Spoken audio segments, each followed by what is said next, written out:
Permítanme un segundo, entonces procedo a compartir.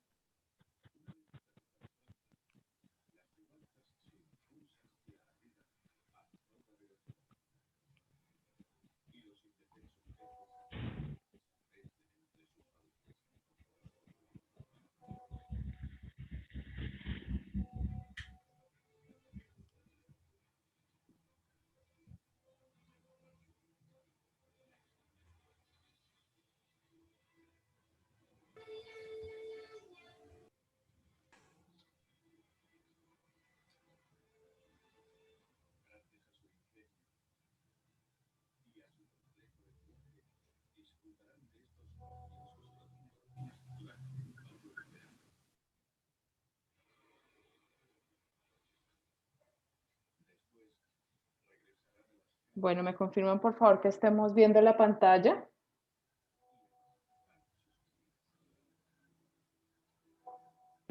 Sí, doctora, se ve su pantalla. Se ve, doctora. Sí, se ve, doctora. Listo, perfecto. Entonces, perfecto. Entonces vamos a dar inicio. Permítanme un segundo. Bueno, buenas noches a todos. Antes que nada, ¿cómo han estado? Feliz viernes. Entonces, vamos a hacer esto. Permítanme un segundo. Vamos a dar inicio entonces a nuestra clase de hoy del Diplomado en Educación Superior basado en competencias. Seguimos con nuestro módulo Estrategias y habilidades didácticas para la educación basada en competencias. Y hoy tenemos estrategias técnicas didácticas innovadoras en entornos virtuales. Voy a compartir con ustedes un video inicial que nos permitirá tener un panorama del contexto sobre el cual nosotros estamos situados ahorita en Latinoamérica y que de esta forma entenderemos el por qué tal vez la implementación de ciertas estrategias y ciertos enfoques por competencias empiezan a complicarse un poco en Latinoamérica. Vamos a ver el video introductorio.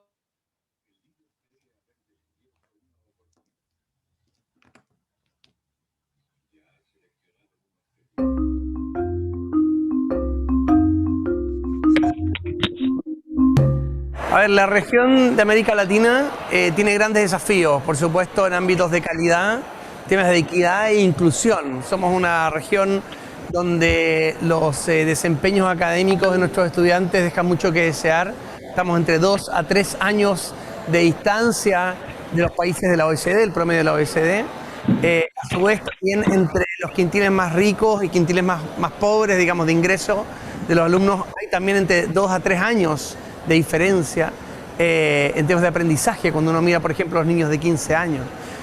Por lo tanto, es una región sumamente desigual, yo diría, y además es una región donde hay grandes exclusiones.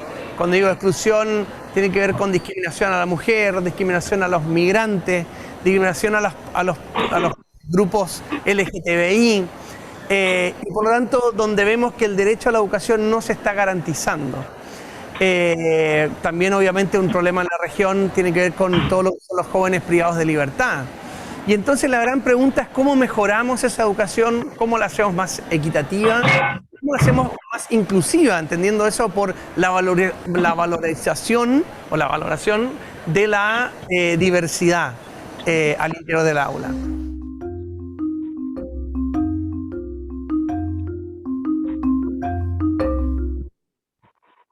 Bueno, básicamente quisiera primero que todo que las personas que tienen prendida su micrófono lo apaguen porque pues estamos tratando de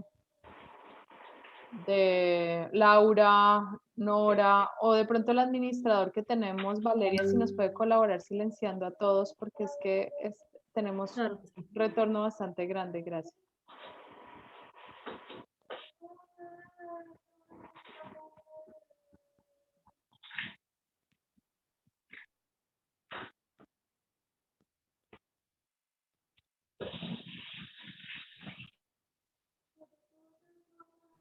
Bueno, entonces básicamente lo que nosotros tenemos aquí es un panorama de cómo en Latinoamérica pues estamos afrontando ciertos procesos en donde pues tenemos una perspectiva bastante difícil en relación al tema de la desigualdad en todos los procesos educativos. Y este proceso de desigualdad claramente hace que muchas estrategias no puedan ser implementadas ni muchos modelos de educación puedan ser implementados de manera exitosa en Latinoamérica. A pesar de ello, el enfoque por competencias, recuerdo mucho un alumno de la ESAM que me decía, usted nos está enseñando temas de 1500 y hoy vamos a ver un video que rompe ese paradigma de que la teoría por competencias pues no es tan antigua y pues a pesar que llega este proceso a Latinoamérica, se ha logrado consolidar de una manera significativa entre todo el sistema educativo. Vamos a como retomar todo lo que hemos venido viendo, todo lo que hemos nosotros venido viendo y aplicando desde el primer módulo, desde el primer tema de este módulo, y es que básicamente nosotros, permítanme un segundo, es que tengo...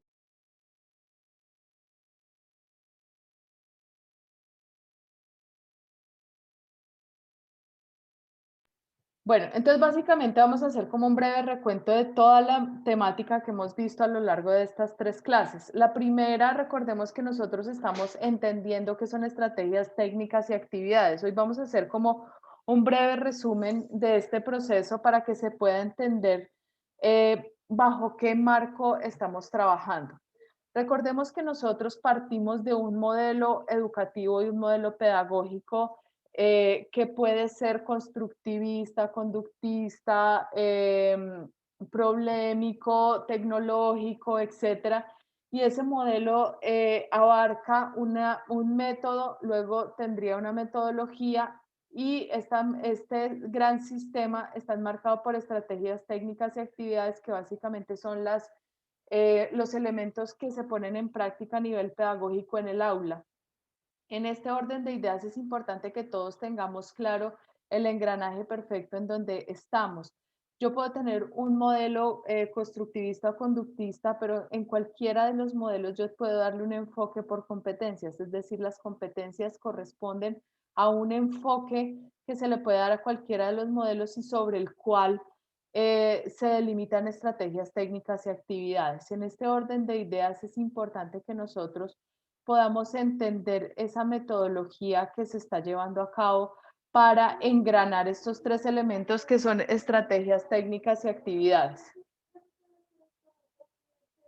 Entonces, vamos a definir cada uno de los elementos y de esta manera poder tener claro cuál es el significado y el contexto sobre el cual hemos venido trabajando. La estrategia didáctica, pues, es el conjunto de procedimientos apoyados en técnicas de enseñanza que tienen por objeto llevar a un buen término la acción didáctica, es decir, alcanzar los objetivos de aprendizaje.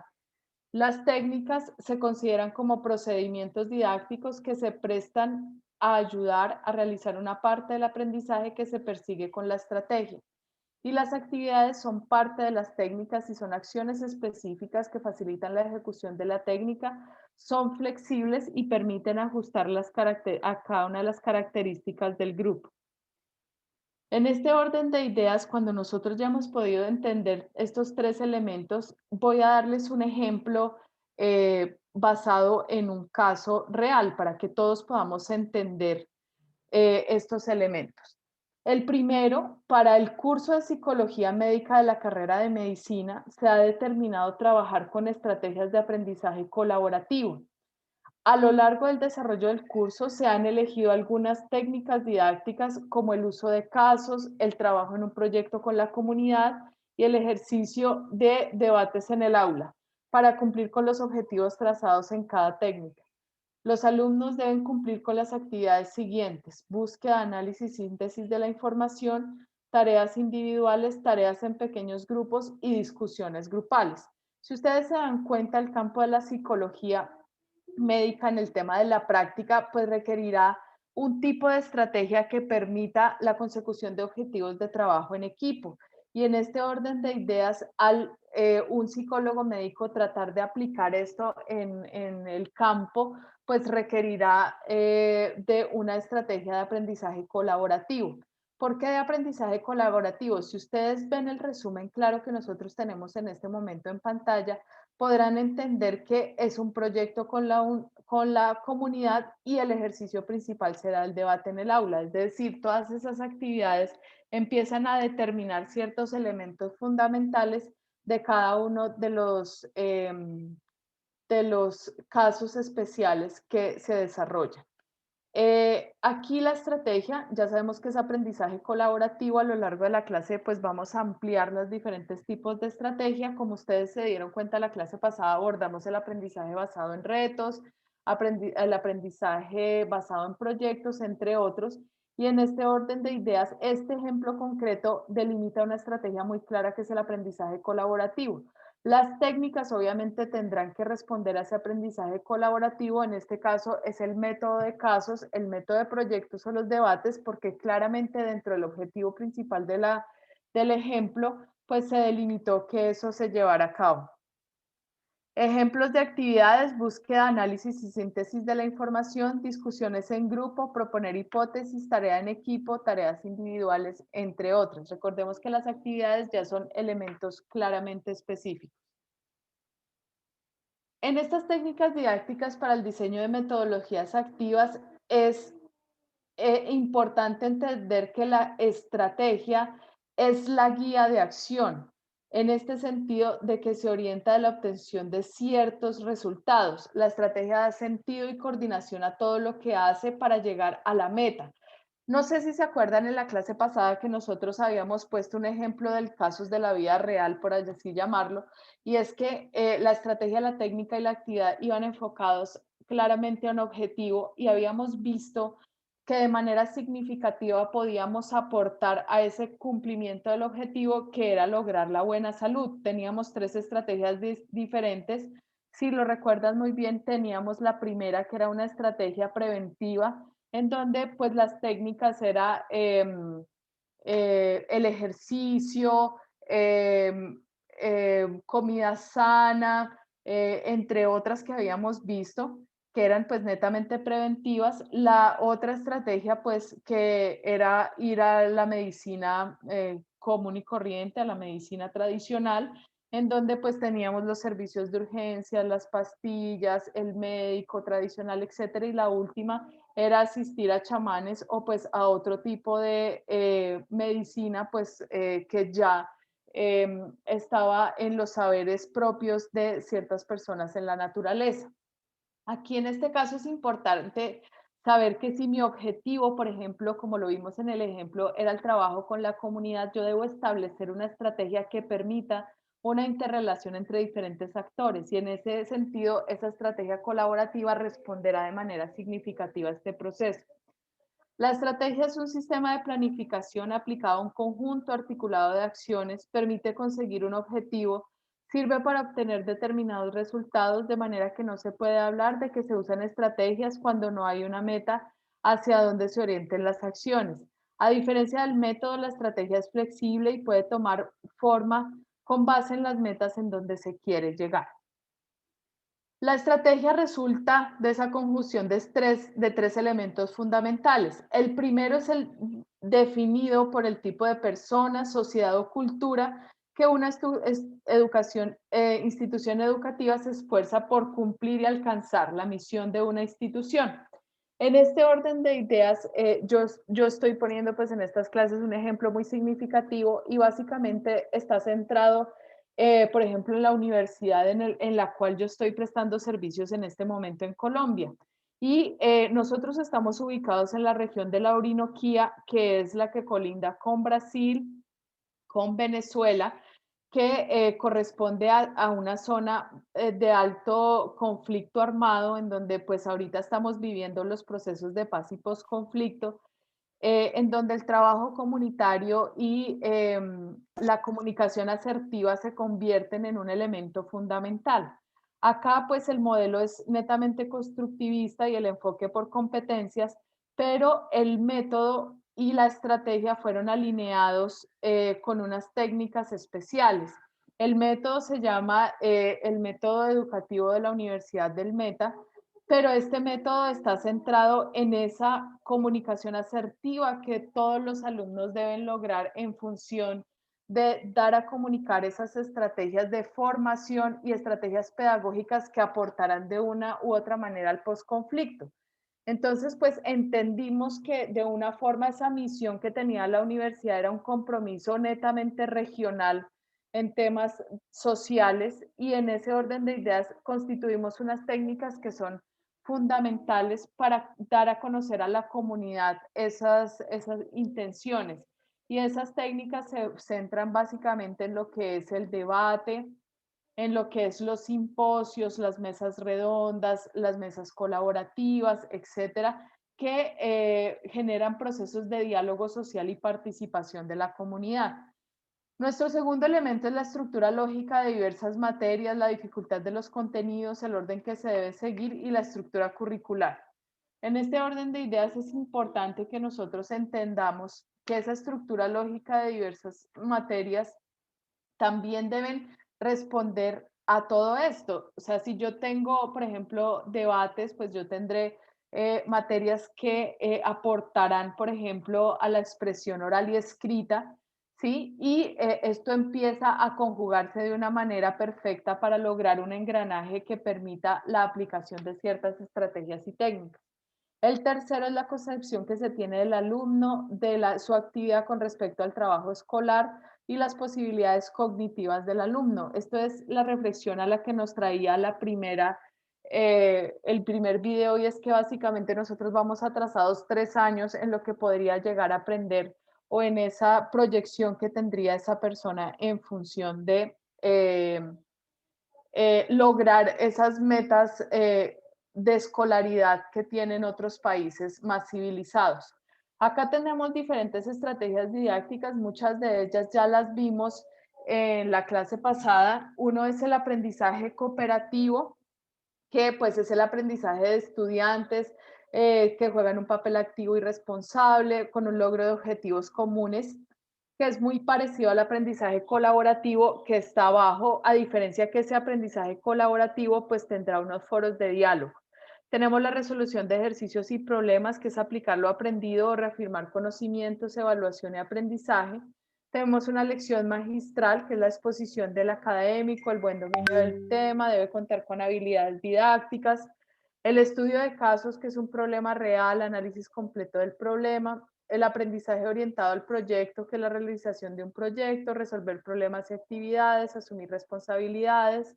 El contrato de aprendizaje, que es un acuerdo entre estudiantes y académicos y tiene un portafolio de evidencias. Y el aprendizaje basado en problemas y la enseñanza problemática, que básicamente van de la mano, que son situaciones problemáticas, participación activa e independiente, requieren un trabajo activo del alumno, el profesor como facilitador, entre otros elementos que se vuelven fundamentales para la creación de estrategias didácticas. Estas estrategias didácticas, ahorita también tenemos lo que vimos la clase pasada, que es el aprendizaje basado en retos, y hoy vamos a ver un ejemplo de aprendizaje profundo, que pues son técnicas que son estrategias que básicamente están correctamente implementadas en países del primer mundo, donde el acceso a la educación facilita estos intercambios de saberes de manera global.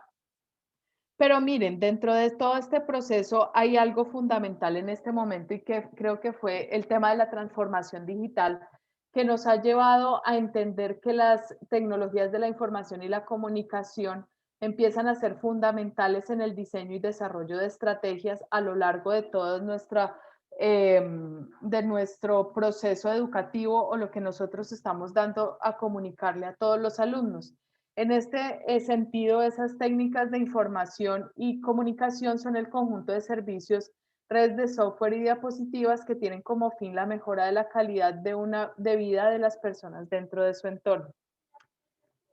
Aquí voy a mostrar un video que es muy chistoso, porque pues básicamente es un video que pone como ejemplo Michel Fulan, que es uno de los autores del aprendizaje profundo y de la innovación educativa, y es el eje fundamental en este momento de los pensadores en temas de innovación educativa.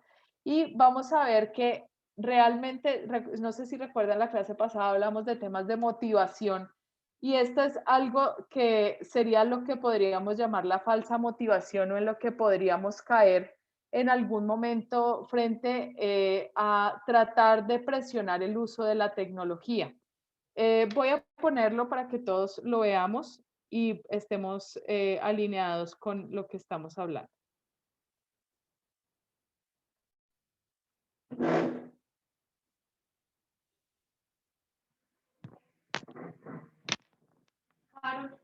Carol, es que te escuchan cantando en la clase que estoy dando.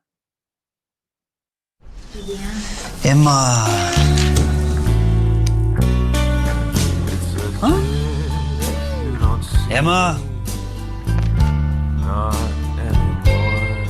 Emma. Emma. Emma. Emma.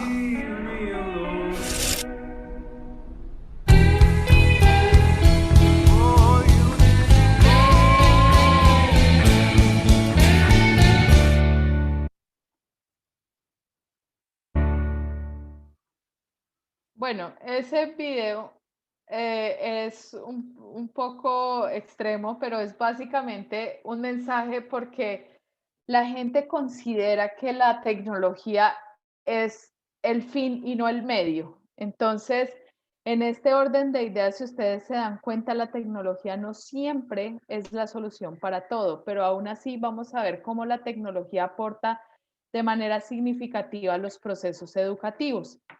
Si ustedes recuerdan, nosotros hemos venido hablando del docente con unos roles infinitamente diferentes. Es decir, desde la primera clase nosotros abordamos ese docente desde una perspectiva clarísima en el orden de ideas que ese docente era el dueño fundamental del aula, en donde cada vez él se dirigía, pues era el centro de atención. Ahora hemos pasado por el rol del docente tutor, por el rol del docente guía. Hoy vamos a ver dos roles docentes fundamentales y les voy a pedir el favor de que pongan mucha atención a todo lo que vemos, porque si logran prestar atención vamos a hacer una dinámica al final y pues alguno de ustedes no tendrá que presentar el último trabajo si logra poner atención a todo lo que hemos visto. Pero en el tema de los modelos pedagógicos mediados por las TICs, pues ya no tenemos ese guía, ya no tenemos ese director, ya no tenemos el docente, ya no tenemos el tutor, sino tenemos es al instructor. En este caso es el instructor porque además debe tener unas competencias básicas de manejo de las plataformas tecnológicas. Y vemos que ese modelo pedagógico de formación, que es el tecnológico, tiene al instructor y a los aprendices en unos puntos fundamentales en donde hay unas actividades técnicas didácticas, foros de discusión, los aprendices pueden hacer grupos, en esas actividades puedo lograr evidencias reales que son subidas a la plataforma y esas actividades están compuestas por laboratorios o objetos virtuales de aprendizaje en donde tengo documentos, animaciones, simuladores, bibliotecas y hay una estrategia de comunicación permanente. ¿Por qué? Porque a tu celular, a tu correo electrónico, pues básicamente están llegando todos los elementos que están construyendo ese entorno virtual de aprendizaje. Perdón. Esas estrategias didácticas de formación virtual como las TIC tienen 4 elementos fundamentales. El primero de ellos será el material didáctico, en donde yo puedo publicar videos, tener documentos compartidos, tener avatares, multimedia, OVAs, etcétera. Aquí en los avatares, recuerden que nosotros ya empezamos a jugar con esa realidad aumentada, en donde ya muchas universidades empiezan a dictar clases en relación y en función de muchos programas de realidad, de esa realidad aumentada que da la tecnología. Las técnicas didácticas pues son el conjunto de procedimientos apoyados en técnicas de enseñanza que tienen por objeto llevar a buen término esa acción didáctica. Ya vimos diferentes técnicas. Hay herramientas de comunicación que para el manejo de la comunicación, estrategias de motivación, recordemos que no es la falsa motivación del esposo que incentiva a la esposa a usar la tecnología y pues realmente eso no es para ella, sino que son motivaciones que se dan dentro del aula y dentro de esa relación directa entre el instructor y sus alumnos. El diseño de la evaluación, pues ya lo hemos venido hablando, la herencia fundamental de las sociedades del conocimiento se centra en que todo debe ser medible y cuantificable y pues obviamente el proceso evaluativo hace que este gran círculo gire y yo pueda, después de una autoevaluación o de las evaluaciones, replantear, si es el caso, las metodologías que estoy usando y asimismo el material didáctico, las técnicas y las herramientas de comunicación. Dentro de esas técnicas didácticas para el diseño de metodologías activas tenemos temáticas de estilos de aprendizaje. ¿Qué tipo de material publico? Puedo hacer material textual, irme a redes sociales, tener material web a través del aula virtual, videoconferencias, audios, videos, etcétera, hay diferentes herramientas. ¿Qué técnicas didácticas mediadas por las TIC puedo utilizar? Vamos a ver diferentes técnicas. La primera de ellas es el autoaprendizaje. En este sentido tenemos el estudio individual, la búsqueda y análisis de información, la elaboración de ensayos, las tareas individuales y los proyectos de investigaciones. Aquí, pues las herramientas ofimáticas y el Acrobat Reader, pues empiezan a ser fundamentales en esas técnicas en donde yo tengo unas herramientas mediadas por las computadoras que me permiten entregar de manera satisfactoria esos ensayos y tareas individuales. Por favor, apagamos el micrófono. Alguien que está ahí con su micrófono abierto, Nora, ¿nos ayudas apagando el micrófono? Gracias. Luego tenemos otras técnicas que podría ser el aprendizaje interactivo. Aquí, pues el aprendizaje interactivo ya no es esa formación de las personas solas, sino que esa formación irá a responder una relación entre el medio o el docente. Entonces tenemos las exposiciones del profesor, la conferencia de experto, entrevistas y visitas a diferentes sitios web. Aquí es donde YouTube y las plataformas como Zoom o las plataformas de G Suite empiezan a jugar un papel fundamental. Las otras podría ser del aprendizaje colaborativo, tendremos técnicas en solución de casos, métodos de proyectos, aprendizaje basado en problemas, análisis y discusión de grupos, discusión y debates, entre otras. Tenemos entonces la videoconferencia, el chat, los documentos compartidos, los foros de discusión, los wikis, etcétera, diferentes opciones que nos permite, por ejemplo, si voy a voy a hacer trabajo colaborativo y esa es mi estrategia, pues definir que nuestras técnicas serán pues las que están en azul en este momento.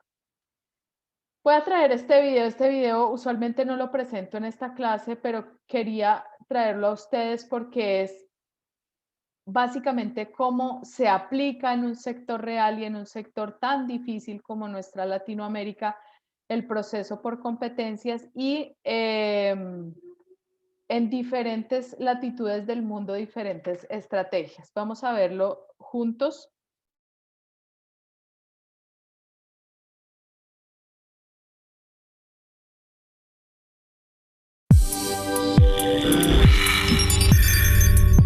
Reinventar la educación. Learning World, en asociación con WISE, una iniciativa de Qatar Foundation. Nos centramos en 3 proyectos de los 6 que han ganado los premios de WISE, la Cumbre Mundial de Innovación para la Educación en Doha. Cuando los niños hacen falta en casa para ayudar a la familia a llegar a fin de mes o para trabajar en el campo, las escuelas tienen que ofrecer un plan de estudios muy especial para mantenerlos en el aula.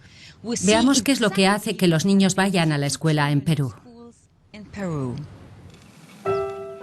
Con una tasa de pobreza de más del 54%, muchos niños de las zonas rurales de Perú tienen que trabajar en casa para ayudar a sus familias a sobrevivir. Los padres le ven poca utilidad a la educación. Las escuelas no están adaptadas a las necesidades de las comunidades rurales. No valoran las circunstancias de cada casa, las largas distancias hasta la escuela o el calendario de cosechas. Consecuencia, abandono escolar masivo, más pobreza, paro y falta de oportunidades para los niños y toda la comunidad. Como respuesta, la Fundación Española Codespa, en colaboración con la peruana ProRural, ha creado centros de formación en el campo que satisfagan las necesidades pendientes. La Universidad Ocopata en Cuzco es uno de los 40 centros que funciona desde 2002. No existía nada antes así en el Perú. Progresivamente van aprendiendo a ser muy innovadores y tener esa capacidad empresarial que hace falta en un país como el nuestro, donde el empleo todavía es muy reducido. Desde primer año los niños empiezan a trabajar en proyectos de negocio agrícola. Comienzan como una simple idea que crece poco a poco con las habilidades y conocimientos que adquieren paso a paso. El resultado final es un plan de negocio viable para beneficiar no solo al alumno, sino también a su comunidad local. Dina tiene 16 años y está en último curso. Su proyecto es la cría de conejillos de indias. Como cada uno nosotros tenemos tutoriales, entonces nos ayudan, nos dan consejos y así nosotros contamos nuestras vidas, cómo estamos en nuestra casa con nuestros padres. Las distancias son tan enormes que los niños pasan 2 semanas internos en la escuela y otras 2 semanas trabajando en casa. Una vez al mes, los profesores visitan a los padres para informarles sobre el progreso de sus hijos y les animan para que se involucren más en su educación. Muy bien. ¿Ahora se ha entendido? Sí, profesor. Muy bien. ¿Qué línea es este cuy? Línea tipo 1. Tipo 1. Sí, ya es muy rentable. Gracias al colegio a mí me está ayudando a informarme en mi proyecto, más que todo en que tenemos en el plan de negocio, más que tenemos los profesores nos dicen tienen que mejorar aquello, qué enfermedad está atacando, tienen que tener clientes fijos, mercados fijos y así el profesor nos ayuda. Cuando los padres quieren que sus hijos estén en el programa alternativo, tienen que trabajar junto a los profesores en un programa de enseñanza basado en las características socioeconómicas de la zona. Así las familias se involucran en las actividades de la escuela. Todo lo que aprendan los niños podrán aplicarlo en sus propias casas.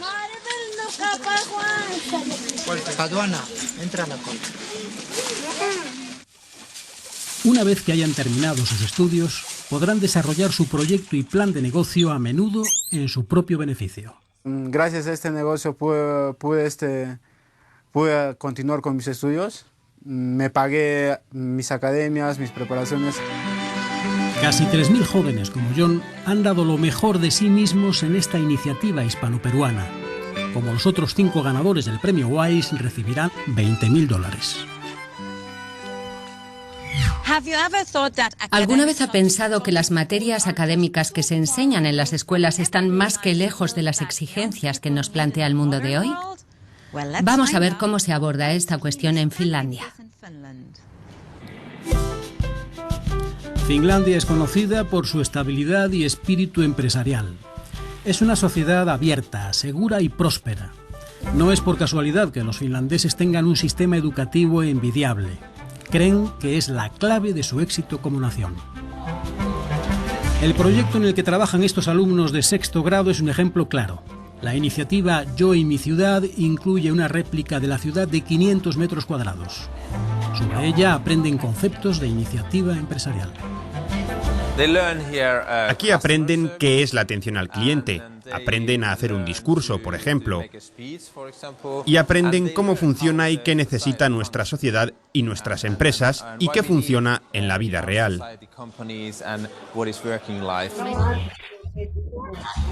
Antes de su visita, los alumnos tienen económica y asuntos de servicio público.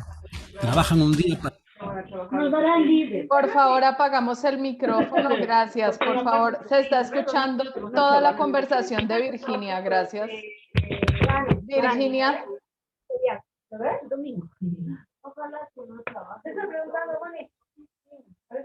Valeria, ¿nos ayudas a silenciar a Virginia porque estamos escuchando toda la conversación con su amiga? Gracias. Ya vamos a dar continuidad al video. Una central hidroeléctrica o en el Museo de Bellas Artes o en la compañía maderera. Asumen funciones y responsabilidades parecidas a las de sus padres.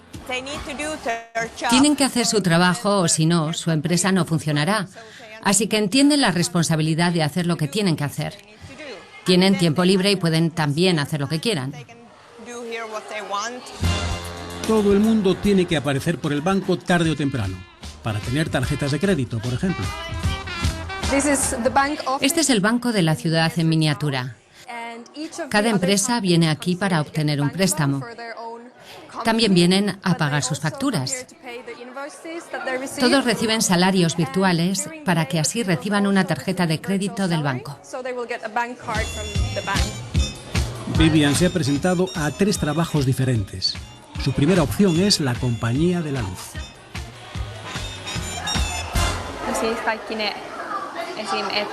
Ahora entiendo por qué es importante pagar impuestos y cómo los impuestos afectan a la sociedad finlandesa. He aprendido cómo optar a un puesto de trabajo. Es verdaderamente útil. Hasta ahora, 60.000 alumnos de sexto han visitado Mia My City, que se ha puesto en marcha en 6 ciudades de Finlandia. ¿Les lee libros a sus hijos en voz alta? ¿No se le da bien?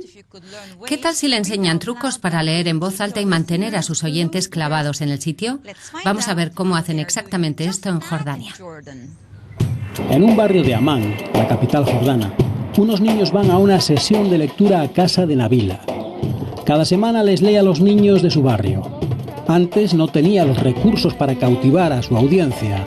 Durante gran parte de su vida leyó mal y nunca había soñado con leer en voz alta en público. Pero recibió un curso en la iniciativa Nos encanta leer y resultó ser una experiencia que le cambió la vida.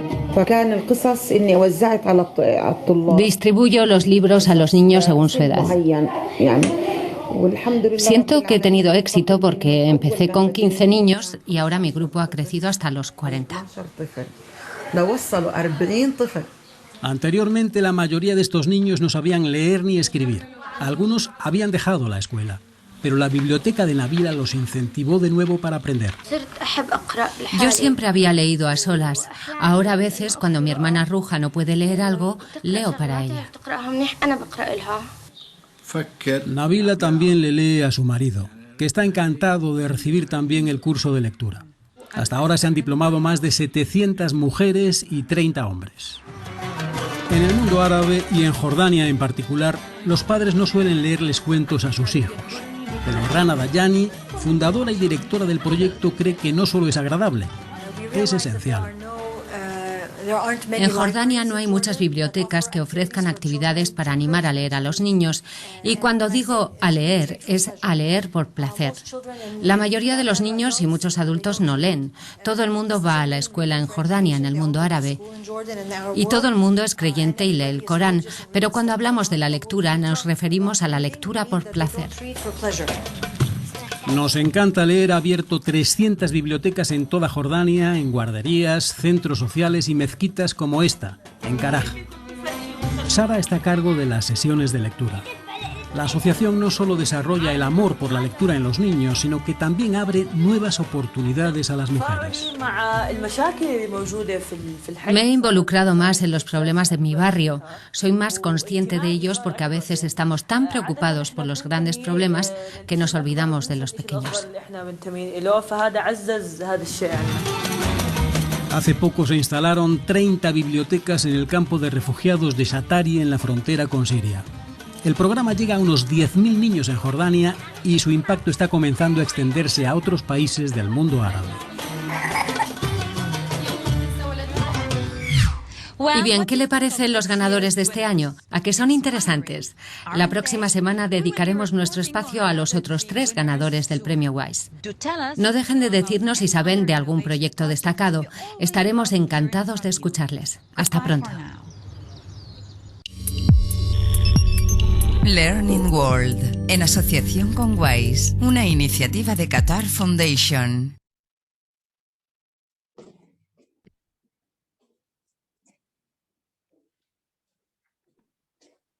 Bueno, quería que vieran, estos son unos premios que se otorgan anualmente. Realmente el video no es tan viejo, será más o menos de aproximadamente unos 5 años. En los últimos videos de las últimas premiaciones, muchos de los países latinoamericanos han sido galardonados por el uso adecuado de ciertas técnicas y ciertas estrategias para llegar a poblaciones vulnerables, como lo vimos que es el tema de Perú. Si ustedes vieron la comparación, estamos viendo estrategias que responden realmente a los contextos en donde se están aplicando.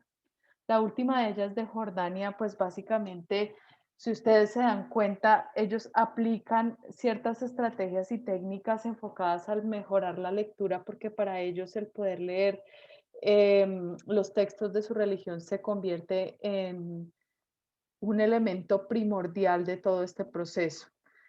Entonces, pues en ese orden de ideas, entender que también las TICs, como lo vimos en un comienzo, ayudan a mejorar los planes de negocio de la comunidad peruana y el uso de esas TICs también en generar espacios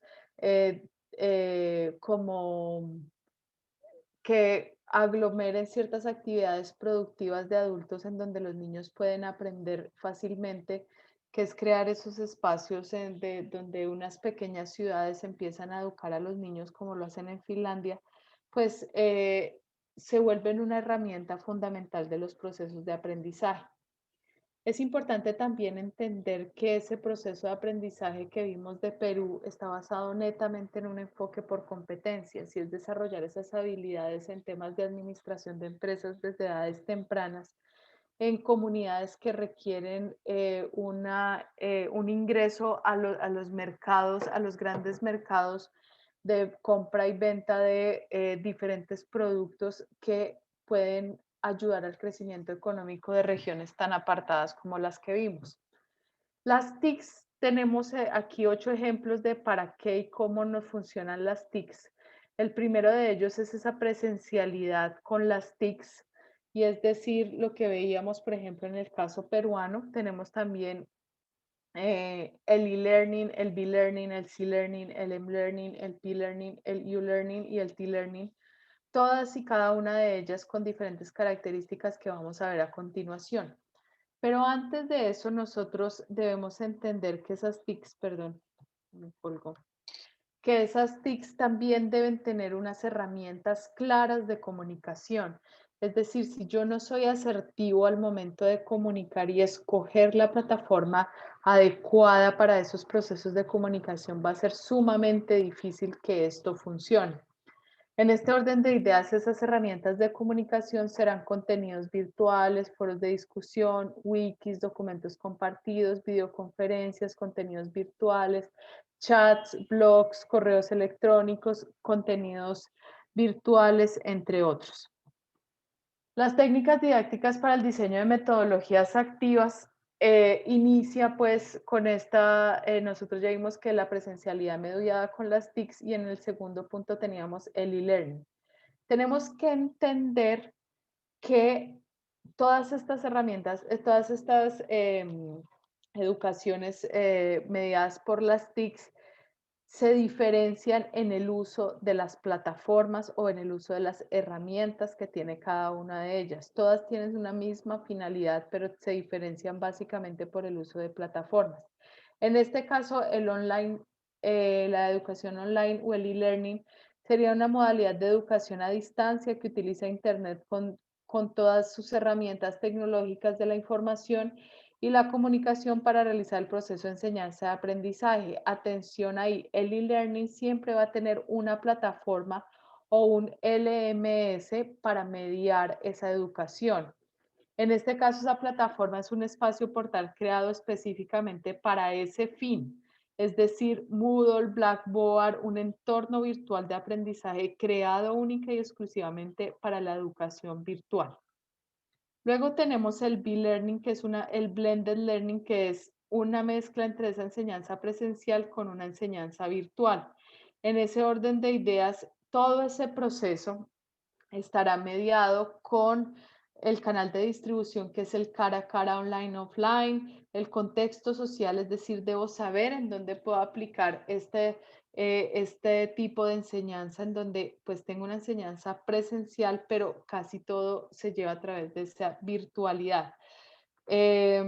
Tenemos una forma de comunicación que debe ser al mismo tiempo y al tiempo del alumno, una instrucción guiando el descubrimiento y la exploración. Luego tenemos el M-Learning, que básicamente es ese aprendizaje móvil. Entonces, el aprendizaje móvil es una tendencia de formación online, donde son varias las tecnologías que pueden usarse, ordenadores personales, lo que vemos ahorita en el celular, que fácilmente yo puedo acceder a plataformas que están creadas únicamente para esos dispositivos móviles o que yo puedo tener a través de esos teléfonos móviles.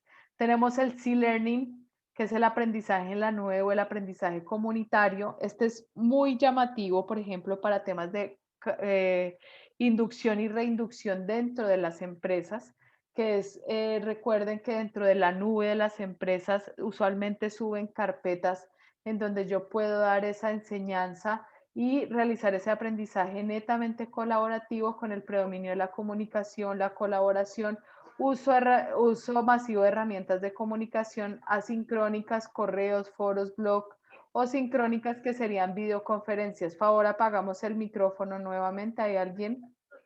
Juan Marcos Robles, gracias. Uso de las redes sociales como herramientas de aprendizaje. El P-Learning, que es el aprendizaje, la personalización del aprendizaje, se fundamenta en los usuarios 2.0 que gestionan su propio aprendizaje en red. Entonces, en este sentido, yo escojo los temas que quiero aprender y básicamente plataformas como Masterclass, que está subida en YouTube, pues yo escojo a cuáles conferencias quiero asistir, de qué temas me gusta aprender, etcétera. Hay gestores de información para esto que serían Delicious, Digo, entre otros. Hay sindicadores de contenidos RSS, blog, podcast, que ahorita es muy llamativo ese aprendizaje por podcast, que muchos emprendedores lo han tenido pues de la mano, que es crear esos pequeños programas de radiales que yo puedo retransmitir, por ejemplo, en el WhatsApp o MOOCs que pues funcionan de la misma manera. El T-Learning es un concepto acuñado que es el Action Network y se hace referencia al aprendizaje transformativo. Aquí este tipo de aprendizaje apoyado en herramientas de Internet promueve el desarrollo de cambios permanentes de las competencias con quienes toman este tipo de entrenamiento. Acá tenemos la televisión digital. No sé si de pronto a Bolivia ha llegado, a Colombia sí, que por ejemplo prestadores de servicios de Internet como Claro y Movistar ya empiezan a generar plataformas de aprendizaje dentro de cada una de esos elementos. Terminando ahí, pues, nuestros 8 modalidades de aprendizaje de los TICs, iniciamos, pues, con este tema de principios de los recursos digitales. Hay que tener en cuenta que no siempre esos recursos digitales van a aportar de manera significativa a la sociedad, sino que en este orden de ideas, pues, debe haber unos elementos fundamentales para que esto funcione. El primero de ellos es la apertura, el segundo la personalización, el tercero la usabilidad, el otro la interactividad y el otro la ubicuidad. Vamos a ver a Michelle Fulán, atención con este video que fue de lo que les comenté al principio de clase. Él va a hablar acá de modelos que han sido fácilmente implementados en Latinoamérica y que generan como una bandera hacia otros países que debemos mirar. Y él habla también del aprendizaje profundo, que también es una de las estrategias que ahora se vuelven significativas, y cuestiona de manera significativa los problemas que tiene la educación en este momento, teniendo en cuenta esa mediación de las tecnologías. Vamos a verlo entonces todos juntos, por favor.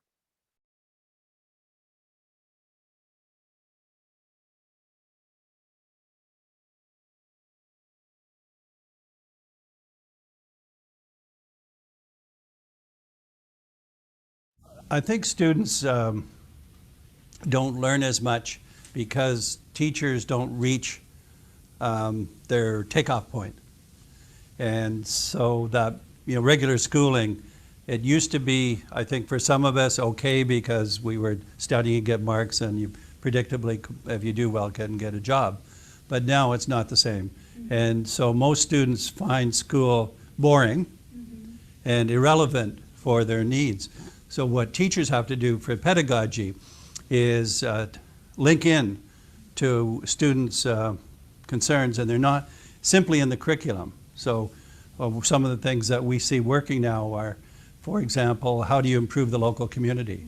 What are some of the needs? How can we study that and make some, so students want a sense of purpose, they want to learn, they want to be more active, not sitting there passively, they want to do something that's worthwhile, they want to do something that's tied into who they might become.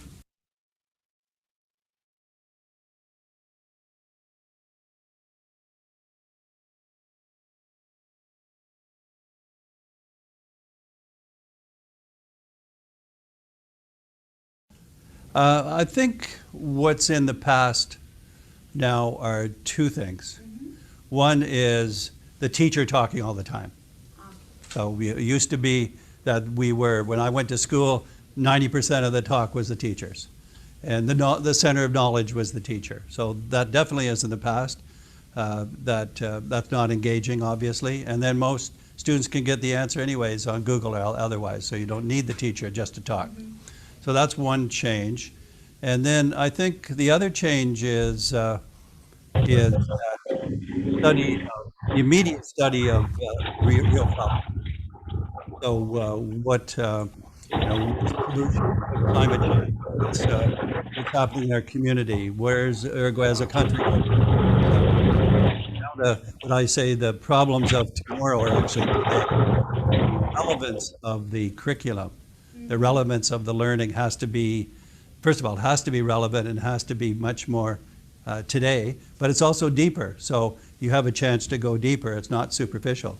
So there's a big changes, and the reason that they're good, not only aside from the fact they're needed, is they're more interesting for students. So they get more motivated. Yeah, I think the school landscape, or the environment, if you like, is very different. And this is, we call it the learning environment. So we have the teaching, we have the partnership, we have the digital, and we have the learning environment, only four things. And I think, first of all, the environment within the school, within the classroom, I should say, is very different. You don't, we used to see the chairs and all lined up, and now it's more open-ended. So that's one change. The other change is some of the learning environment is what you access, not just by the internet, but going, participate in examining things. So that's a big difference. And we didn't talk very much about the high schools, the secondary schools. But in our own country, this is still a problem. The secondary schools, the learning environment is not organized the right way now. Subjects, departments, timetable is all set. The structure is outdated. And our current priority right now is to start to change that. But even though we've been at it a while, we haven't changed this. The high school hasn't changed yet. So that's a big priority. Yes, big priority to do.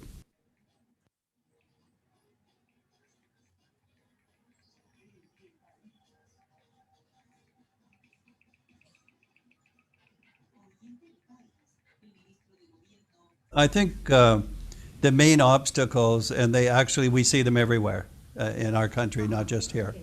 The main obstacles are that teachers are used to teaching in a certain way. They're in control. They have the knowledge. They have the center of attention. So they're used to that. And the new pedagogies require them to be more democratic, more with involving the students. So people, I think, any of us would feel this way. We feel threatened by the change. It's comfortable the old way. Even if it's not working, it's still comfortable.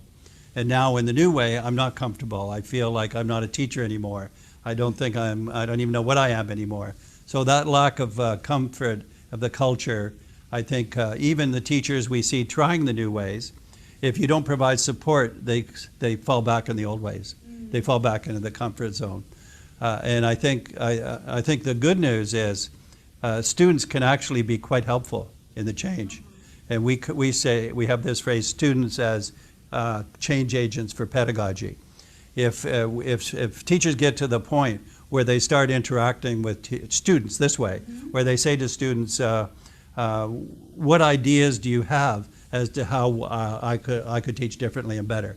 And unless there's a fear factor for students, students start to give lots of ideas. So it's an untapped resource, the students, and they can be very creative. They can be very helpful, and they're not negative now. They're negative when they're bored, but they're not negative when they're involved.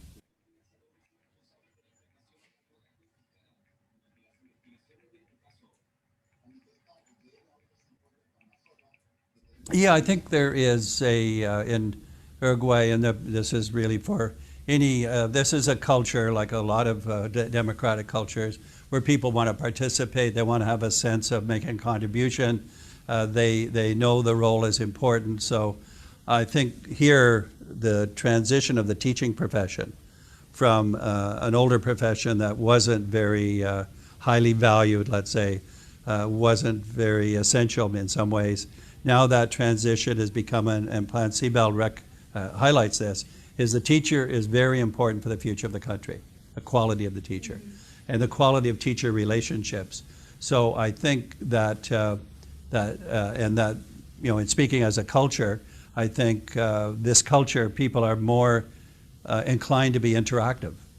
They like to work together so that you don't have that barrier, but you need some support for it. You need some availability. So I think that's one of the reasons why when we call it start slow to go fast. When you make a change, you start slow because you have to get people used to the idea. But as they get used to it and they like it and they have I'm going to say a propensity to like this kind of change here, then they take more risk. They get and leaders support it, and it grows. And so the very fact that now there is 25% of the primary schools are involved in deep learning.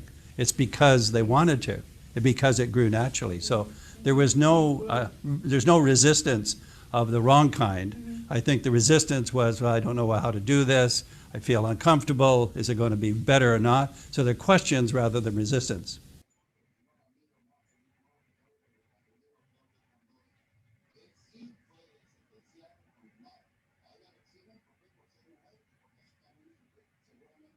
The causal relationship switches.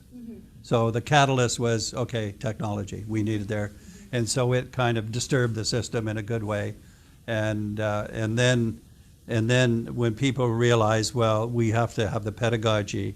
So the phrase I use is that technology at the beginning was more of the driver and pedagogy was trying to catch up. We want to reverse that now and have pedagogy be stronger and then seeking technology as a way. So I think you are in that transition and that the pedagogy is taking over as the driver, in my language.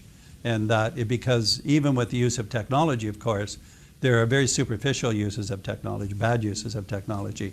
So use of technology itself is not by itself a good idea. It's only when it's related to the content of learning or the outcomes of learning. So I think this is a very good stage to be at, that people are comfortable with the technology. That's not a big problem. But they're not as comfortable with the pedagogy, especially the relationships of teachers and students and the new roles.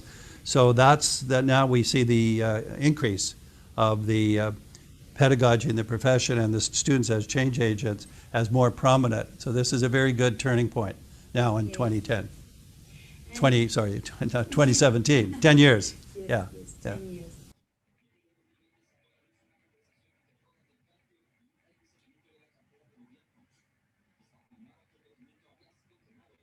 Working as a network? As a network. Yeah. Well, I think it's, when we think of the principle here is that you want to increase the interaction among educators doing something within the school and between schools, with leadership helping to cause that. So the main value is two things. One is people start to learn ideas from other people who are closer to doing the work, other teachers. And that the second idea is there's a feeling of support, a collective. We're in this together. We can support each other. We can celebrate together. So when you get a collective movement, you get a lot more power in that. So it's very important that we understand the culture of networking. It's why you're doing it, what you're getting out of it, what are the ideas, what are the support. Because if you just did networking as a structure, it wouldn't work. It's like most things. If we were to pass a policy tomorrow that said every school has to interact with lots of other schools, that's a policy, that's a structural change. It wouldn't work if people were not, if you didn't pave the way for it. So in some ways, the first 10 years of Sabal has paved the way for this networking. But we have, in our recent work, identified the characteristics of effective networks. So we want to be clear that it's not networking by itself that's the cause. It's a certain kind of network that has a pedagogical goal, that develops the capacity of teachers in terms of the teaching, increases the ability to learn together, has good teacher leadership and principal leadership to make the network solid.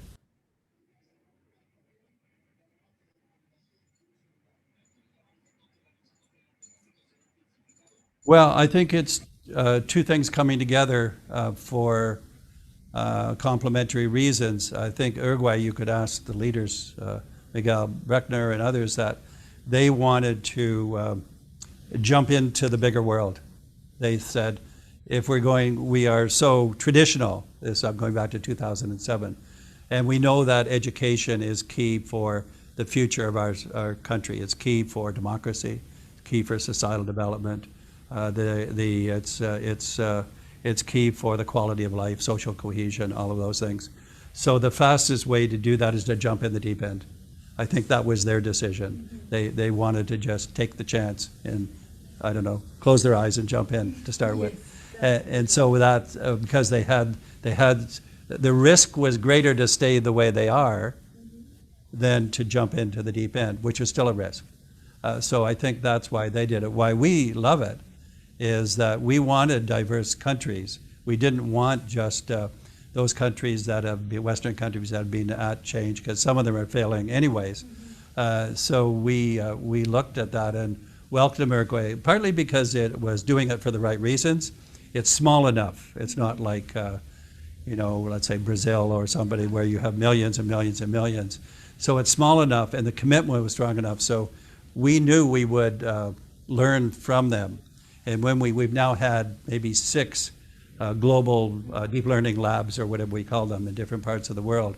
And we always found that that Uruguay, in the mix of those 6 events, 7 countries, has been about everybody, nobody really, probably 90% of the people from the other 6 countries wouldn't have been able to tell you where Uruguay was on the map.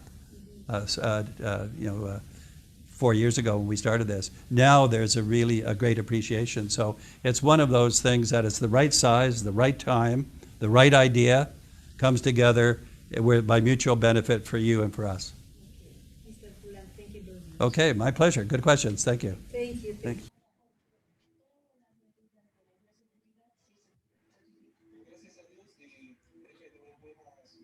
Bueno, ¿alguien tiene el micrófono encendido con las noticias? Grecia Ayala, por favor, lo podemos apagar. Bueno, básicamente quería compartir con ustedes ese video que es que sí se puede. Tenemos uno de los principales ejemplos de innovación educativa en nuestras latitudes, más exactamente en Uruguay. Y pues básicamente entendemos que todos los procesos que él nos dice, la tecnología no es el fin, sino un medio. Debe haber un compromiso docente pues en todo este proceso para llegar a ese aprendizaje profundo. Y un tema muy importante que son las redes de trabajo colaborativo, lo que nos va a permitir pues salir de todos esos procesos de atraso en educación. Quisiera saber si alguno de ustedes puso atención y que me diga cuál es el rol del docente y cuál es el rol del alumno que propone Michel Fulan.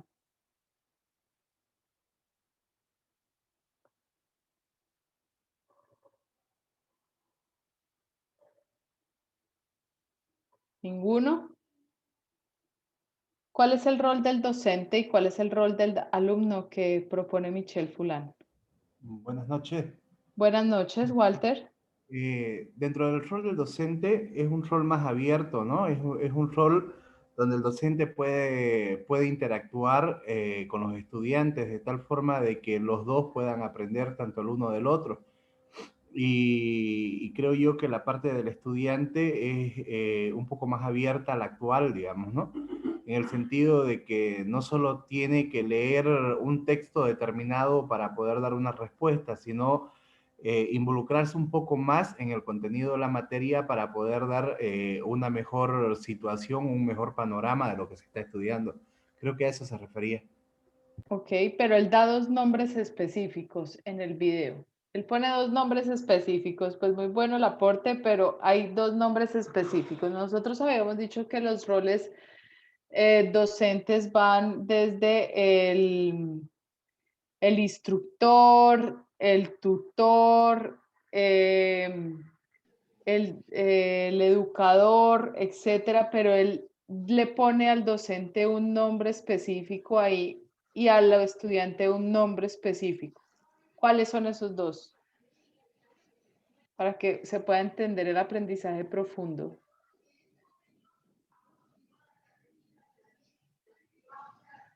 ¿Alguno por ahí hay alguien con el micrófono prendido? ¿Quién será? Sí, yo. Pompeya, dinos. Creo que le pone el nombre de orientador, ¿no? Al docente. No. Y el estudiante, pues, como un agente de cambio. Sí, el estudiante sí es el agente de cambio. ¿Y el otro es? Es... ¿Qué ejemplo pone él?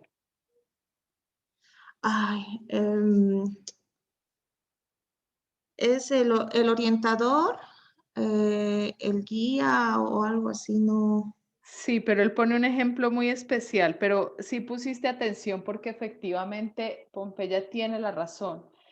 Él dice que el estudiante es el agente de cambio, pero te lo voy a valer. Pompeya no presenta entonces el trabajo final y tendrías nota de 5 en tu trabajo final. Bueno.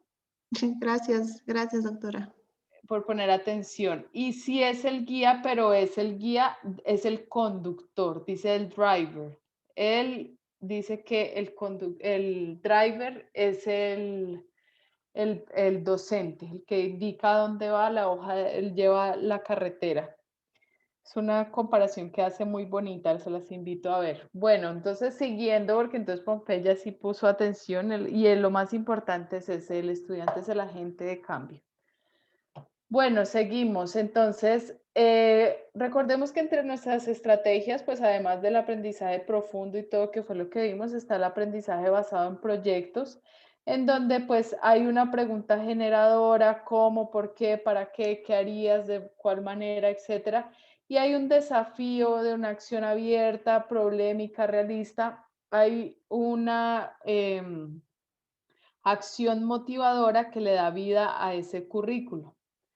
Nosotros también vimos la clase pasada el aprendizaje basado en problemas, en donde se crean equipos de trabajo, se asignan roles, reglas de trabajo, cómo se ejecuta, hay resolución de problemas, habilidades de comunicación e investigación, toma elementos que vincula el mundo con el real y los procesos, diferentes procesos colaborativos. Y pues la pregunta es cómo ejecutar esa solución del problema. Teníamos el aprendizaje basado en retos que lo vimos la clase pasada, que es el B-Challenge, que en donde pues cuál es el reto, qué es un reto, el estudiante protagoniza ese aprendizaje a través de un trabajo en equipo, analiza el problema y da posibles soluciones. Tenemos otro que vimos la clase pasada, que es el método de caso, que pues tiene diferentes etapas: presentación y familiarización, inicial del caso, análisis detenido del caso, conclusiones y recomendaciones y reflexión final.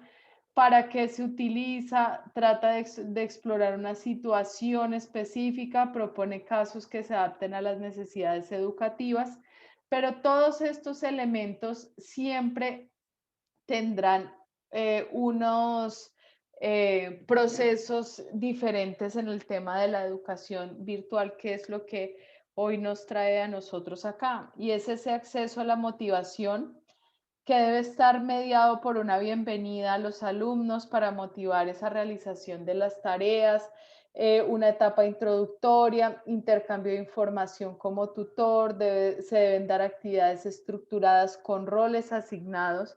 Es decir, en este caso, en la educación mediada por las TIC, tenemos ese instructor que media entre las diferentes plataformas LMS y procesos educativos y genera unos roles específicos dentro de los estudiantes. Hay una socialización en línea donde se incluyen actividades, envío y recepción de mensajes entre los participantes. Hay una construcción del conocimiento donde los estudiantes están listos para las actividades que promueven trabajo independiente, pensamiento crítico y reflexión. Recordemos que en esta construcción en línea, pues esta construcción mediada por las TICs, ¿tiene alguien abierto el micrófono? No le molesta, se muere. Ok.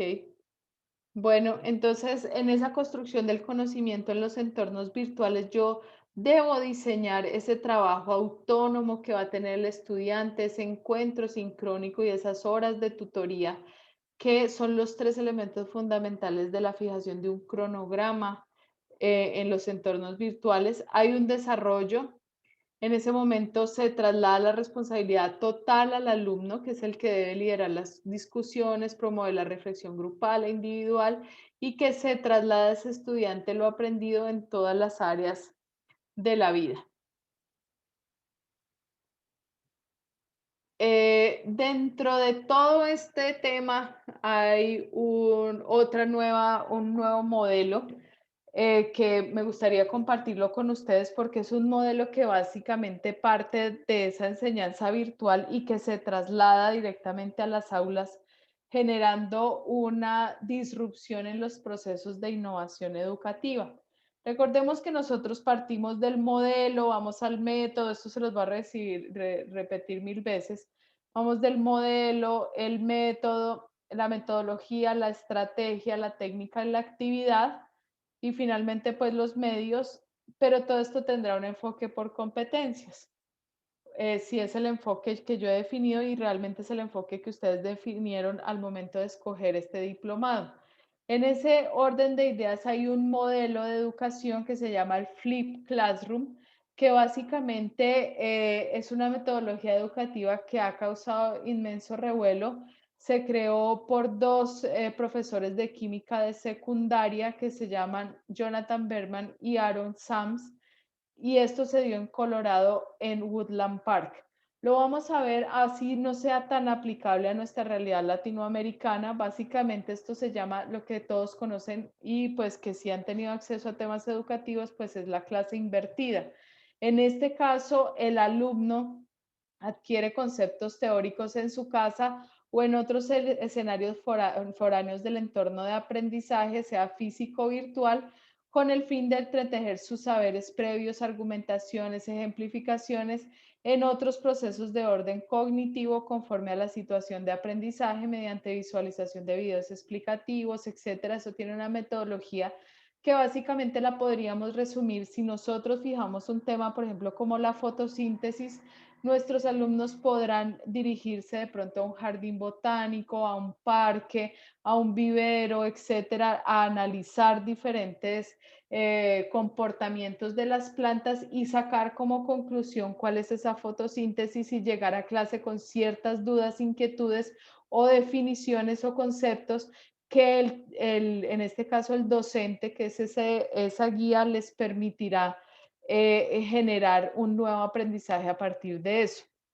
Finalmente, estos modelos pues son claramente aplicados en donde pues los entornos de aprendizaje tienen unas características especiales. No sé, aquí pongo usualmente el ejemplo que uno ve en redes sociales de los niños en Japón que pueden salir de su casa fácilmente, cogen el metro, se van solos a su colegio y no sucede absolutamente nada.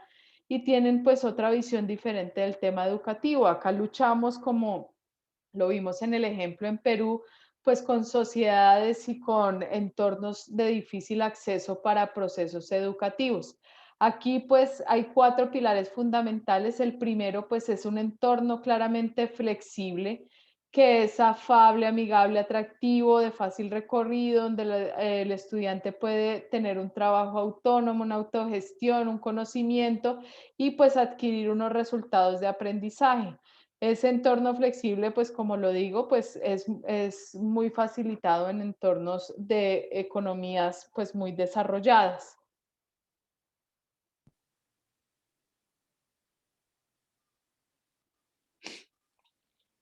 Sí, básicamente recordemos, aquí hay una pregunta que hacen, el docente fácilmente es esa guía que necesita el estudiante para resolver de manera asertiva las dudas que llegan de ese aprendizaje.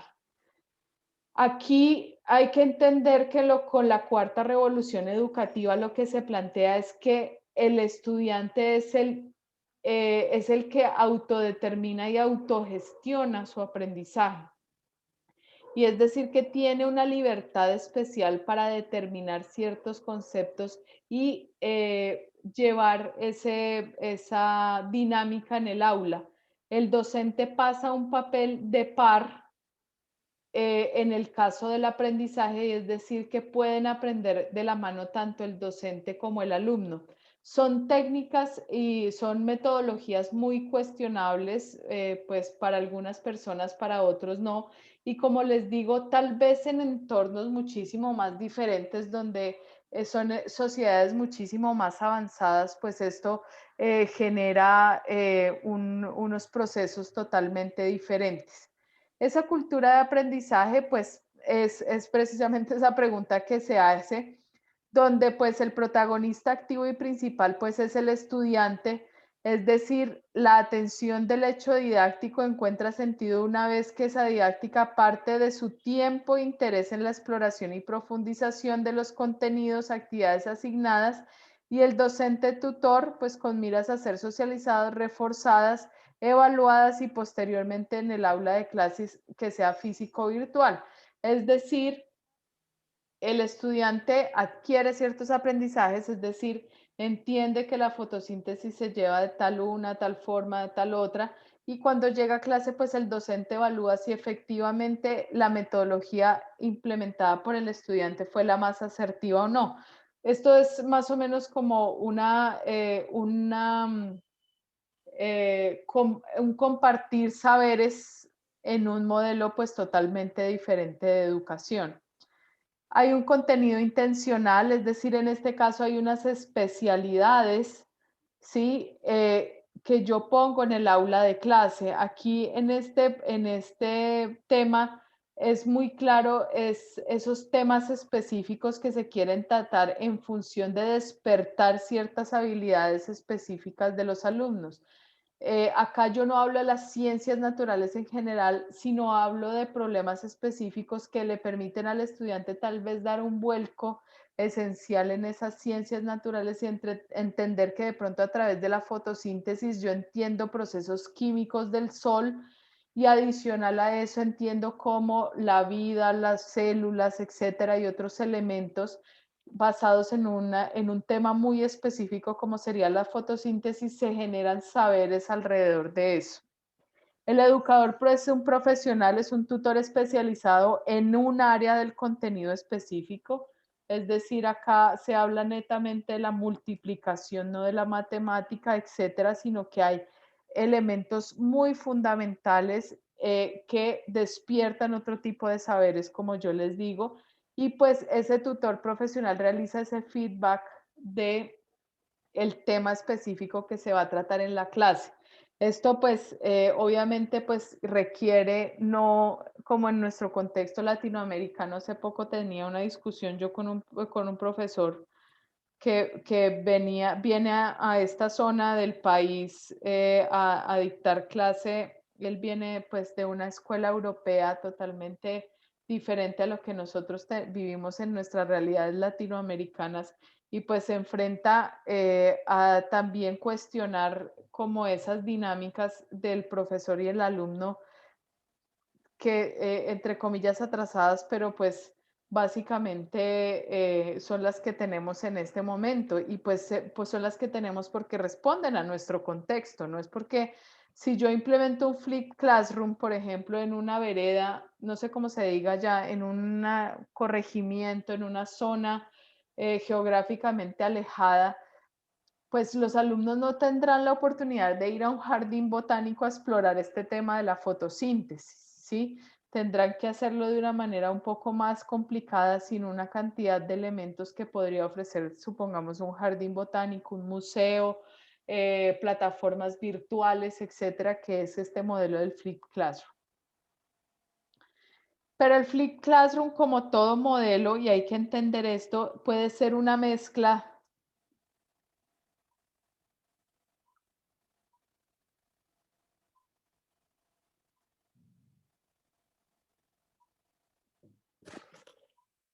Contará con dudas. No sé si todos están leyendo. Voy a leer lo que nos dice Hassan. Si el estudiante llega al aula con conocimientos predefinidos y experiencias vividas, deja el camino expedito para que el docente pueda interiorizar aún más el tema propuesto, ya que contará con dudas y consultas por parte de los estudiantes. De esta manera se aplicará la enseñanza a la inversa, práctica de la primera instancia y teoría para ofrecer los conocimientos. Efectivamente, ese es el Flipped Classroom. Hay muchas instituciones educativas, por ejemplo, en Colombia muchas instituciones educativas la aplican, pero pues obviamente esto se ve limitado en este momento por el tema de pandemia y se ve limitado por las metodologías tradicionales. ¿Qué pasa con la construcción de un modelo como el Flipped Classroom? Y es que debe ser parte de un sistema como el que les estoy mostrando, en donde no solo se fijan estrategias como el aprendizaje basado en indagación, el aprendizaje cooperativo y colaborativo, que ya lo vimos, y el aprendizaje entre pares, sino que está alimentado de procesos de psicología conductual como la neuroeducación y el socioconstructivismo. Claramente es un modelo que sería perfecto aplicar, pero requiere unos saberes interdisciplinarios que permitan que esta aplicación sea llevada de manera exitosa en el aula. Es decir, no todos los estudiantes responderían de la manera que el docente esperaría, que sería esa acción participativa del alumno en el aula, por ejemplo. Si para nosotros como docentes muchas veces es difícil que los alumnos participen en una metodología tradicional, en esta pues requiere de profesionales que estén verificando los patrones de conducta, por ejemplo, como es el caso de la neuroeducación y el socioconstructivismo, que empiecen a delimitar ciertos patrones de conducta que permitan que la clase sea realmente asertiva. Vamos a ver de todas maneras cómo se aplicará este proceso y permítanme un segundo, que es que están tocando y el perro no deja.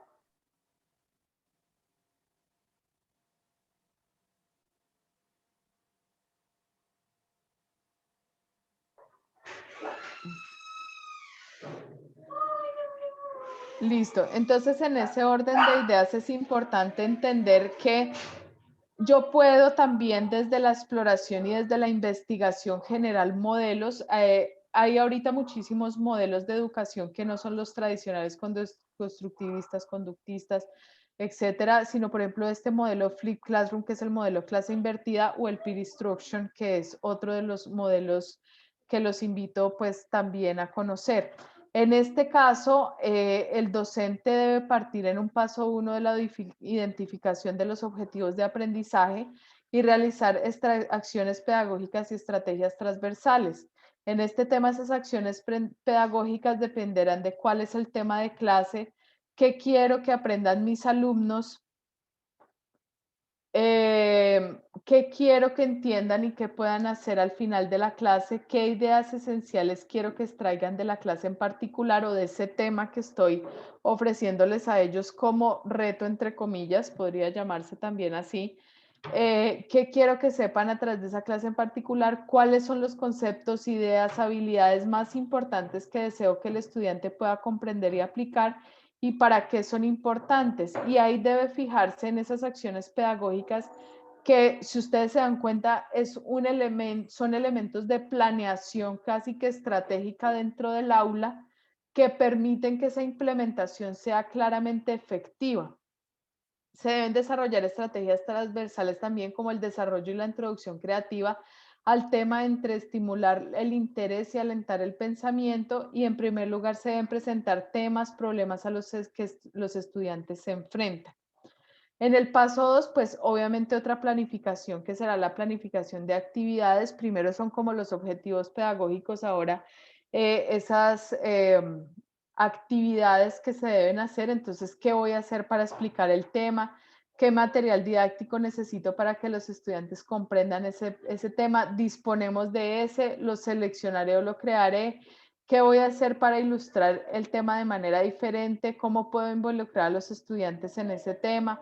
Hay ejemplos, analogías o situaciones relevantes de la vida real que pueden ayudar a los alumnos a comprender el tema. ¿Qué necesitará el estudiante para comprender ese tema mejor? ¿Qué actividades pueden desarrollar presencialmente para que esos estudiantes pongan en práctica lo aprendido, lo interioricen con eficiencia y eficacia? Las estrategias son cuál es el material más efectivo y relevante para que ese tema sea presentado, los estudiantes tienen acceso a qué materiales tendrían acceso, los estudiantes saben cómo usar o no el material. En este orden de ideas la reflexión es muy clara. Si bien es un modelo muy bien logrado a nivel teórico, en tema práctico para implementación requiere una acción conjunta de la institución educativa en función de proveer esas herramientas y esos profesionales en ese proceso. Para el desarrollo de actividades digitales de aprendizaje, pues deben estar en consonancia de los contenidos tratados con los objetivos didácticos o competencias que se han planificado en el curso. Se debe facilitar la aplicación práctica de lo aprendido en una situación real, por lo que se deben describir detalladamente en el contexto. Plantear actividades colaborativas que fomenten la socialización entre los estudiantes. Promover el dominio de las competencias de manera gradual. Despertar la motivación e iniciativa de los participantes y haber una variación pues de estímulos que permitan eso, que permitan que esa educación virtual no se vuelva monótona. Prever el desarrollo de actividades didácticas antes, durante y después de la clase. Planificar actividades dentro y fuera del entorno virtual, es decir, en tiempo sincrónico y asincrónico. Definir y socializar con claridad las instrucciones a seguir para el logro de los aprendizajes. Estimar los criterios de valoración de la actividad digital.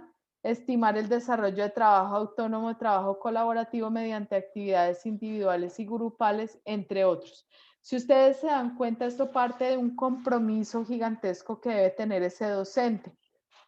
Más adelante ustedes verán los roles que tiene ese docente y los compromisos que ese docente debe tener para que esas competencias sean claramente aplicadas en cualquiera de los modelos o en cualquiera de las metodologías.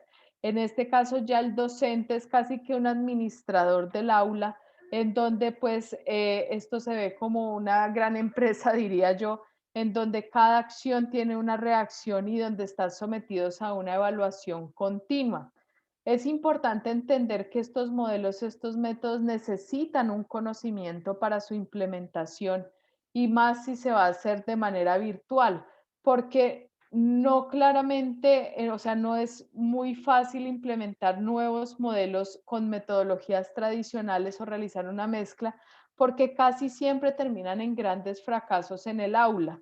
Entonces, esto debe partir de un conocimiento esencial de los objetivos de aprendizaje que cada modelo y metodología implementan. En el caso de los temas virtuales, se hace necesario que el docente, como les decía, que es ese gran administrador, tenga acceso a ese conocimiento de esas herramientas virtuales. Y en este sentido hay diferentes, ¿cómo se llama? Plataformas que pueden aportar de manera significativa a construir esos entornos de aprendizaje. Vamos a ver varias acá. La primera es EducaPlay, que permite crear actividades interactivas variadas como crucigramas, diálogos, mapas interactivos, adivinanzas, ruletas, de palabras. Además, incluye repositorio de recursos educativos que puedan utilizar los docentes.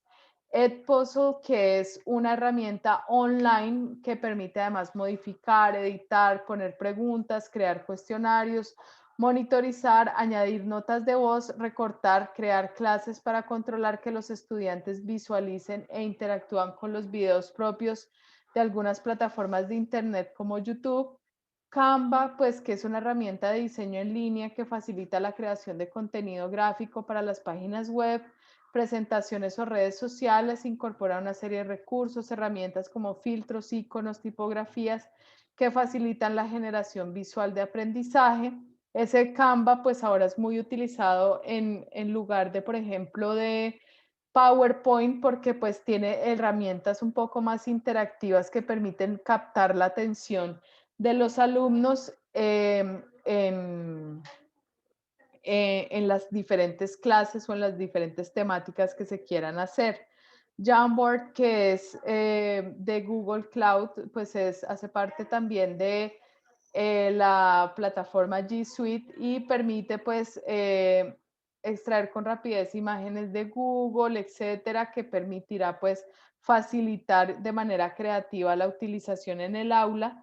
Geniali, que pues son presentaciones estilo PowerPoint, es muy parecido a Canva y pues permite también crear póster, presentaciones y como lo veíamos ahorita, por ejemplo, en el M-Learning, que es el aprendizaje a través de los celulares, donde las redes sociales se vuelven fundamentales, pues también el docente tendrá esa habilidad de poder crear contenidos y póster para las diferentes redes sociales.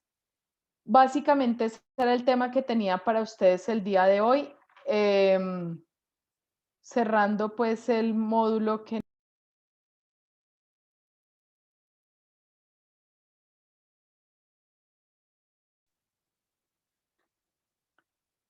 Hola.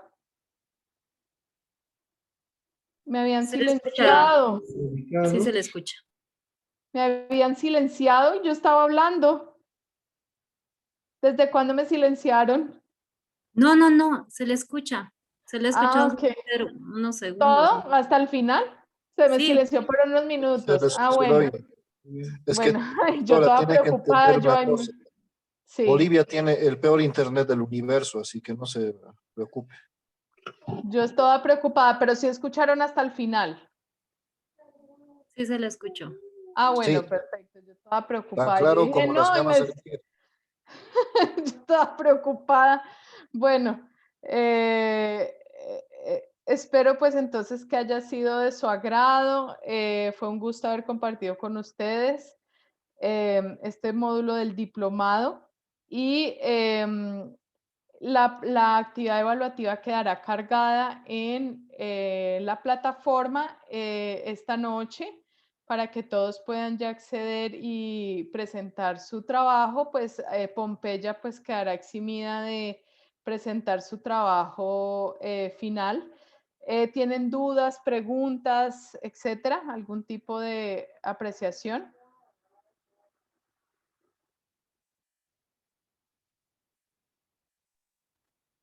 Todo claro, licenciada. Bueno, Aldo, muchísimas gracias. Tranquilo que el Internet en Latinoamérica es desastroso. Yo dicto clase aquí en Colombia y aquí se cae Movistar, claro, no sé cuáles son los proveedores de servicios en Latinoamérica, si son los mismos, ahí en Bolivia, perdón. No, no se preocupen, Juan Ariel está criticando al que lo dijo. Sabes que yo no soy ningún realmente... ignorante para tu información, ¿ok? Yo no soy ningún ignorante. Yo estoy hablando la verdad, por si acaso. Yo estoy hablando la verdad porque realmente Por favor, vamos a mantener la calma en sala por respeto a todos. Vamos, vea, voy a mediar en este tema porque claramente es un tema que es de infraestructura, que tiene que ver con los cables, con el internet subterráneo. En Europa y en otros países cuentan con velocidades de hasta 300 gigas, inclusive en capacidades que uno va a Estados Unidos que se sorprende que básicamente aquí llegan muchos docentes a decir, ay, por Dios, ¿cómo tienen eso? Pero es un problema generalizado. No se preocupen, el comentario no hace quedar mal a Bolivia, sino pues lamentablemente sí es una realidad que tenemos que vivir los docentes en Latinoamérica. Fácilmente yo tengo un plan que me lo venden como lo último, con 50 gigas de capacidad, creo que son las velocidades que manejan y las coberturas que manejan aquí en Colombia. Y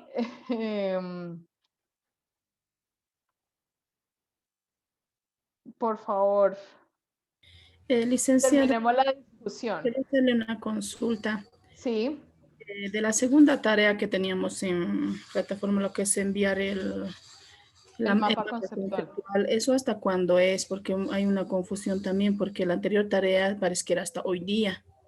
Sí, las tareas usualmente tienen una duración de 8 días, pero con gusto yo les voy a ampliar la plataforma a 8 días más, entendiendo que pues muchos de ustedes estudian en la noche porque trabajan de día y pues es muy complicado que lleguen a un punto de tiempo que les permita cumplir con sus responsabilidades. Entonces yo con mucho gusto mañana les amplío y le comunico ese tema.